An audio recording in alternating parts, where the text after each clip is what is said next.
almost over, but I'm most worried about the fans. At least that's the view from the On Fek Circle, presented by JFtC and available on the Jason the Couch YouTube channel live every Tuesday, 6 p.m. Eastern Time. We are just one of a family of programs presented by JFtC and its YouTube channel. On Thursdays, Sunny Side of the Dome with my friend and colleague Karen Suter. If you have not yet, or you are not regularly tuning in on Thursdays, you need to start doing so. Even if that means you can't listen to this program for a week, if you can only have time for one program, then you need to watch Karen's Sunny Side of the Dome. I mean, she is a Blue Jays fan's dream because she tells the truth. She's a straight shooter, but she still finds a way to make you to feel good about being a Blue Jays fan. Her show is Thursday, 6 p.m. Eastern Time. Not only on the YouTube channel, it's also available on our Facebook page, as well as our Twitter handle at Jays from Couch. But none of these offshoot programs would have ever been realized if it had not been for the Jays from the Couch radio podcast, hosted by our senior editor, Sean Doyle. That streamed at you live on all of the said places Mondays, 6 p.m. Eastern Time. Episode 271 was in the books last week. If you're around for 271 episodes, you're not only doing a great job, you've got people, especially Blue Jay fans, that want to listen and make it a point of listening week after week after week. So if you happen to miss it, by all means, I mean, it's okay. I mean, we'd rather have you watch it live and interact, send your questions in or whatever it is. But if you can't, you can go to Apple, Stitcher, Spotify, all the places where the finer podcasts are available. You will find the Jays from the Couch radio podcast. The live streaming is Mondays, 6 p.m. Eastern Time. I am the Feckless Wonder, Steve Fek. Welcome to another misadventure on the On Fek Circle. I'm actually kind of worried about you Blue Jay fans, and we'll touch on that in a little bit. We have a little bit of house cleaning to do as far as talking about some transactions that happened today. At the end of the program, as we always do, it's Blue Jays Way. We talk about something from Blue Jays history or Blue Jays culture. We're going to talk about the 1984 pennant race. Yes, on many levels, it was a pennant race, despite the Tigers winning 104 games. And we'll talk about why it's relevant to what we are experiencing now with the 2021 Blue Jays. But first, let's talk about Brad Hand, because this will probably be the last time we really talk about Brad Hand, because the Blue Jays have designated him for assignment. And for those of you that are tempted to say, oh, this is one of the worst trades ever, and oh, what did they do? If you have an opportunity to bring in a seasoned, normally reliable reliever like Brad Hand, you do it, especially if you're serious about being a playoff contender. Ross Atkins had the opportunity to bring in Brad Hand, did not really, sell the farm or, clear out all the prospects. It was a reasonable cost. It didn't work out. 7.27 ERA over his 11 appearances. And quite honestly, it seemed much worse than that. And I don't really know what happened. He obviously was having some struggles while he was still in Washington. So the Nationals figured with the money they're paying him, they should try to shop him and try to get some kind of return on their investment. But he just was not the Brad Hand that we've known for the last 3 or 4 years. And of course, we wish him well. He's one of my favorite relievers, to watch. I've always considered him a pretty clutch guy. And the only thing that we were really clutching was whenever he came in, because he was just not getting the job done, for the Blue Jays. That's unfortunate. But again, if you're serious about being a playoff contender and a GM Like Mike Rizzo comes to you and say, hey, look, we're shopping Brad Hand, or you call the Nationals and you inquire about relief help, and they say, well, we'd be happy to talk about Brad Hand. You make the deal. You don't even hesitate. You make the deal. So it's a shame that he is no longer going to be part of the playoff push once September rolls around. There was another transaction. Trent Thornton got optioned. They did activate Danny Jansen. He will catch Hyun-Jin Ryu. It's good to have Jansen back. I kind of thought they would maybe give Gabriel Marino a chance down the stretch. We talked about it a little bit on the Jason the Couch radio podcast last night. I'm going to have an article coming up later this week about how the Blue Jays should approach September. And one of the things that, I'm still going to suggest is that they bring up Gabriel Marino. If you're already in a DFA kind of mode, DFA Reese McGuire. It is not going to seriously or negatively affect the Blue Jays' chances for a wild card. I mean, we need to bring up a couple other younger guys too. They haven't announced who is going to replace Brad Hand now that he's been DFA'd. I mean, why would they tell, fans? We'll just wait till maybe a minute before game time, I guess. But it would either be Julian Merriweather if he is healthy, and when is he really healthy? Or ideally, Nate Pearson. He's been pitching in relief at AAA Buffalo. It's time to give him a chance to face major league hitters in leverage situations to see, have they stumbled across a bullpen piece that they can rely on, since they've kind of mishandled Pearson's development as a starter as far as at the major league level. He kind of cruised through the minors, but really it didn't show much confidence. And I think Pearson, just for whatever reason, I think that negatively affected him. Injuries haven't helped, but perhaps now there's an opportunity for him with yet another reliever jettisoned that wasn't doing the job. Give Pearson a shot in September. I mean, I understand that the Blue Jays are in a pennant race, but they're 5.5 games. I'm sorry, 4.5 games. I'm so sorry. They did win last night against the Orioles. So 4.5 games back. I still have serious reservations about whether they're going to make the postseason. It's time for some feckless wonders. And the first thing I'm wondering about is, are you suffering the effects of the dog days of August? I mean, there's always talk about how pitchers go through a dead arm period and players wear down because it's getting more humid and the heat is there and all of these other built-in excuses that you have for teams not performing up to speed.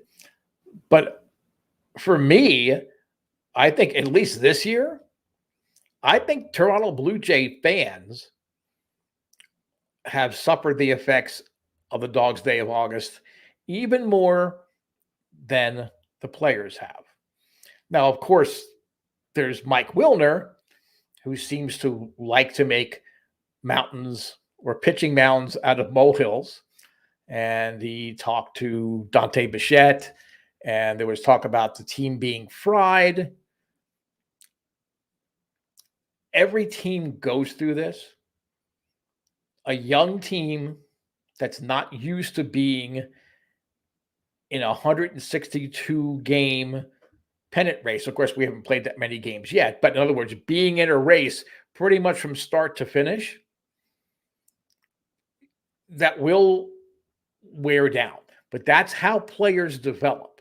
That is how players learn to react to adversity, to note and learn from the mistakes they may be making, or maybe they need to change their nutrition, whatever it might be. And it's going to be an individual. It's not going to be one blanket thing. This is the time that players, especially players who have not gone through this kind of situation, may be showing some cracks. The water's not going over the levee. It's not breaking open the dam. There's just some leaks here and there. But Blue Jay fans really seem to be all over the place. And people that I don't want to say I follow anybody on social media really, but people that I do see regular tweets from, they're all over the place. One week it's Charlie Montoyo's fault. One week it's the bullpen. One week is we don't score enough runs, which is almost silly considering the offensive performance of the entire season. You can't just look at just a week or two. They're just all over the thing. And I really think that the Blue Jay fans have been beaten up, or they're beating themselves up really mentally. And I think every fan goes through that stretch. But for whatever reason, it seems to be that roller coaster that they were riding all year. Really good start in April. May, the injuries started to mount. June, the bullpen seemed more like a garbage dump rather than a bullpen. Then we started getting excited again because Springer came back. And then we had the trade deadline, and we had made some really terrific additions in Simber and Dickerson, and of course, Jose Barrios. And then, Springer got hurt again, and the bullpen was still inconsistent. The aforementioned Brad Hand was blowing things up. There always seemed to be something every day where a different segment of the Blue Jays fan base was losing their minds. But I really think it was because it's been a very difficult season, and there are a lot of things that are hard to explain, or that you can even say could be controlled by the players on the field. Anytime you have the amount of injuries that the Blue Jays have suffered this year, there's going to be a trickle-down effect as far as effectiveness and performance. It's if you go in thinking we're going to have all of these pitchers and we're going to have all of these batters, and we have a great lineup, this is the year. So the people that were really, this is the year, there's no excuse. They're going to make the playoffs. Maybe they might even win the division. Those people were already kind of beaten down a little bit. So it's like a prize fighter going into these later rounds. They've been body pumped, sure, a couple of jabs, no real knockout punches, but, they're starting to get tired. And they're getting cranky and they're reacting, and maybe they're leaving themselves vulnerable for that knockout punch.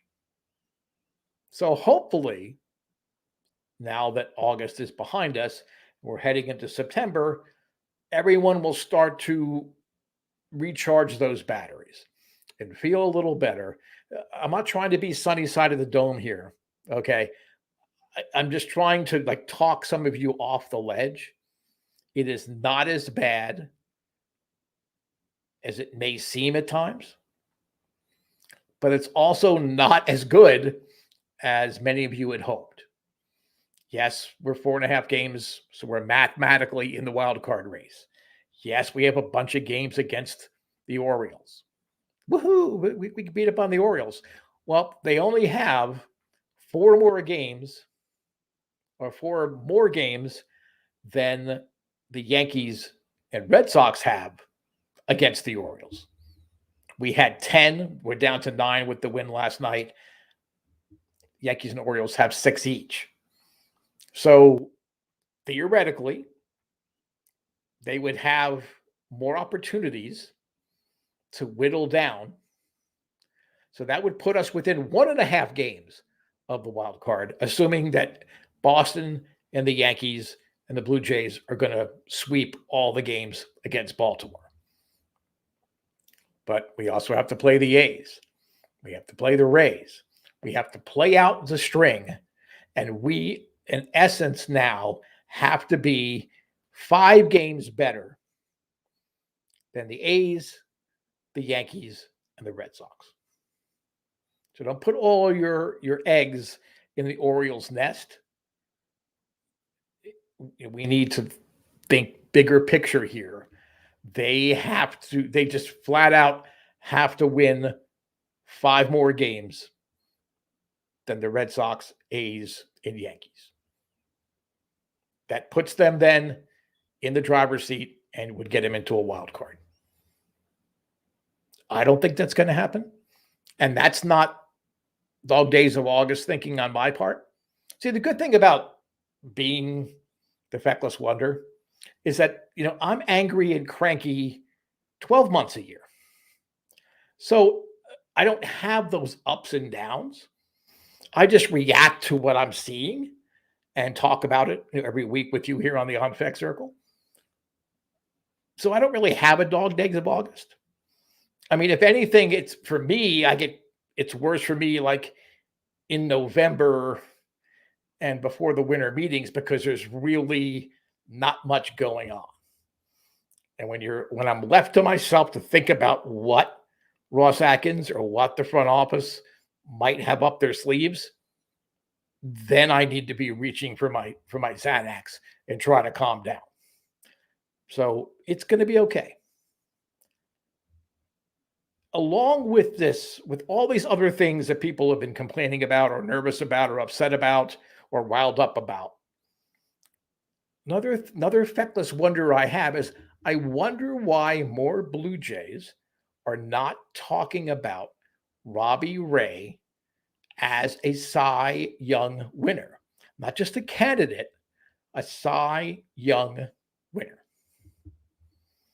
There's already talk, we need to re-sign him and thinking about what it would take to sign him, and everybody's going back and forth with that. Let's focus on the now. Robbie Ray should win the American League Cy Young. Last night, he had some milestones. He has the most strikeouts for a pitcher in their first 1,000 innings in Major League history. He has 1,244 strikeouts in his first 1,000 innings. He also just passed the likes of Pedro Martinez and Randy Johnson as far as the highest strikeout per 9 inning rate for a pitcher who has pitched at least 1,000 innings. And this is a guy that was walking not only the NL West, but the NL Central, NL East, and whoever they were playing in interleague games. He was walking just about everybody. He is 10-5. He's a 2.71 ERA. His WHIP is 1.01. For a career, it's 1.325. And when he was with Arizona, before he came here, before he was traded here, it was like 1.8. He has been the best, most consistent starting pitcher in the American League. Now, there are 2 maybe more glamorous names out there. Of course, Garrett Cole, he pitches for the Yankees. He's a great pitcher. Don't get me wrong. He's a great pitcher. He's 13-6. He has a slightly higher ERA, a slightly lower WHIP. But I should tell you, he's made 24 starts. Robbie Ray has made 26 starts.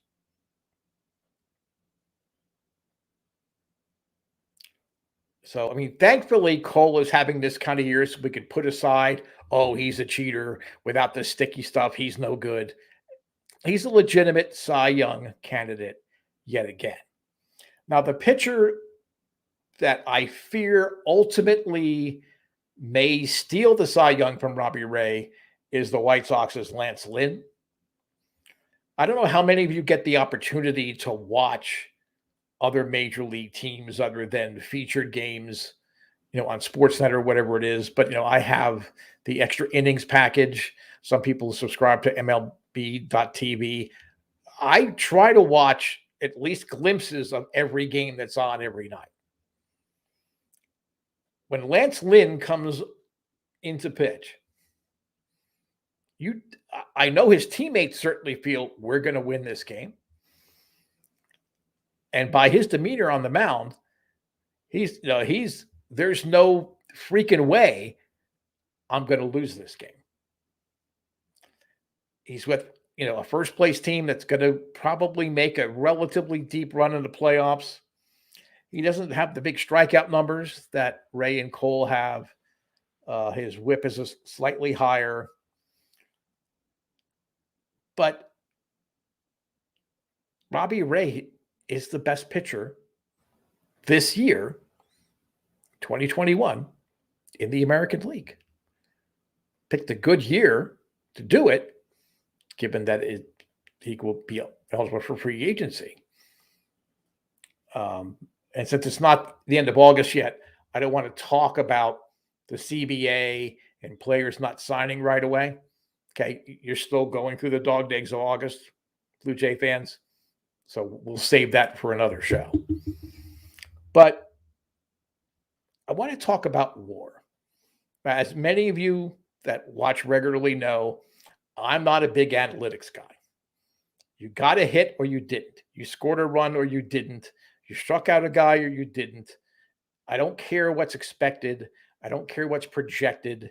I don't care what's adjusted or has a plus at the end. I want to know what actually happened, and what you can see in a box score. That's what I really focus on. But I love WAR because I think WAR lends value to a player beyond just the statistics. I was surprised that Lance Lynn's WAR is only 4.5, which, again, not bad. Certainly Cy Young caliber, but I thought it would have been higher. Garrett Cole has a 5 WAR. Robbie Ray has a 6 WAR.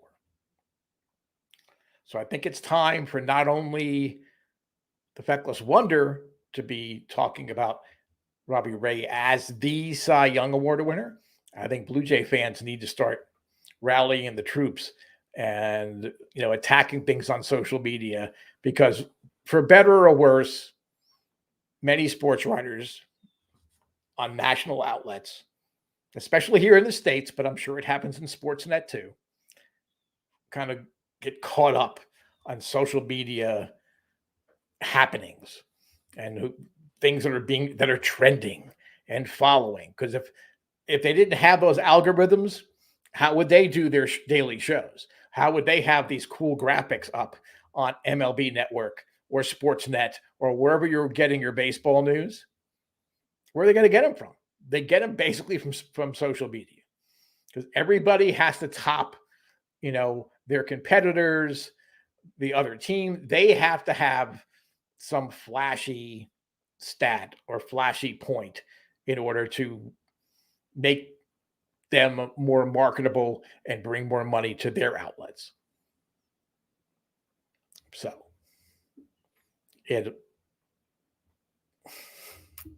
no, I'm going to actually be a good boy, and I'm not going to go where I was going to go. But wonder no more, Robbie Ray is the AL Cy Young Award winner. And it is time for Blue Jay fans to start circling their wagons, getting together, and get a nice PR campaign. I'm assuming the Jays will do it themselves, but I think we can do it better. We can do it now. So I think the minute you finish, please watch to the end here, but then immediately go on social media, whether it be Instagram or Twitter or Facebook or TikTok, or if you want to do a Blue Jays dance on TikTok, please keep your shirt on. Maybe have a Blue Jays cap on or something, and and talk about Robbie Ray being the Cy Young Award winner. Terrific. I think we need to do that. It's time for Blue Jays Way. And the last 2 weeks we've been talking about Blue Jays playoff races that they were in.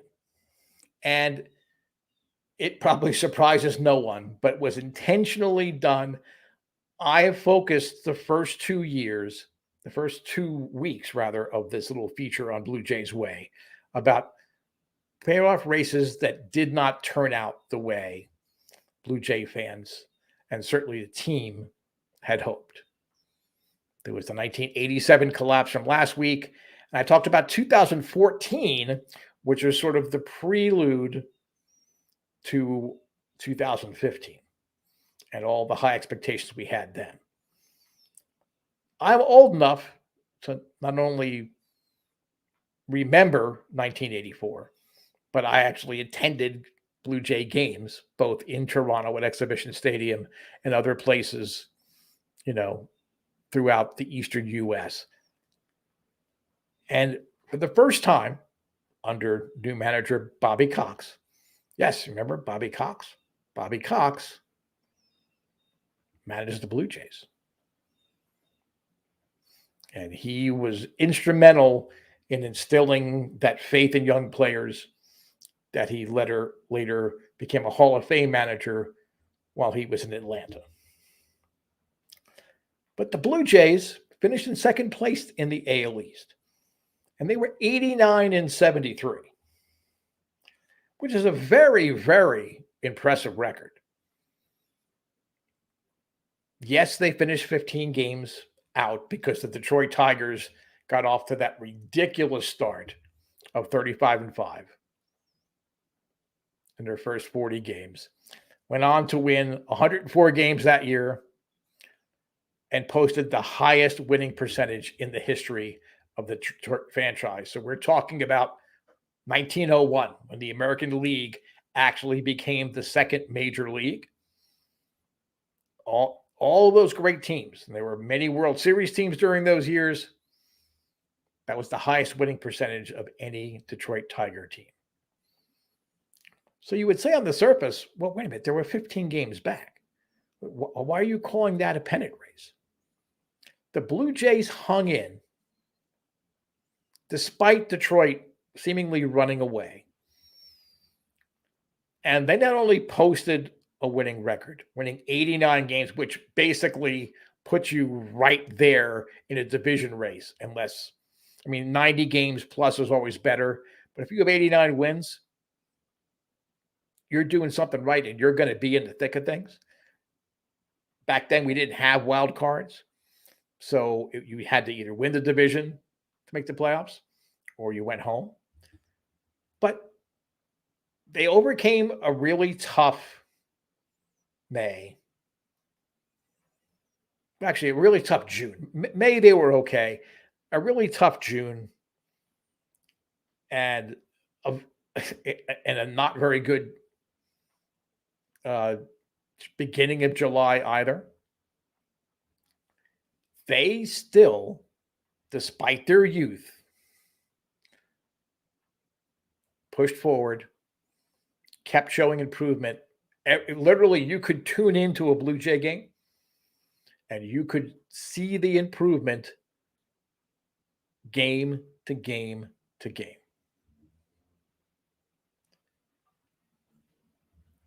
I bring up this particular team, 1984, because I think really it is, I don't want to say a mirror image, but if you put together side by side this team, 1984, and our 2021 Blue Jays, you can see development and improvement, especially in the young core, day to day to day. Even during the tough times, you're seeing that. The Blue Jays held off the Yankees and finished in second place in the AL East. The first time that they were a winning team and that under normal circumstances would have been a contender. Putting aside last year's playoffs, this is 1984 2.0. These young players are fighting through it. They're showing improvement, and they are showing flashes of what we can expect going forward. Remember, 1985, the Blue Jays won the American League East. Just saying. Thanks for tuning in. I am the Feckless Wonder. We're here on the YouTube channel live, 6 p.m. Eastern Time every Tuesday. Don't forget Sunny Side of the Dome on Thursdays at 6 p.m. Eastern Time. And of course, the Jason from the Couch radio podcast every Monday, 6 p.m. Eastern Time. I'm the Feckless Wonder. Thanks for tuning in. We'll talk again next week.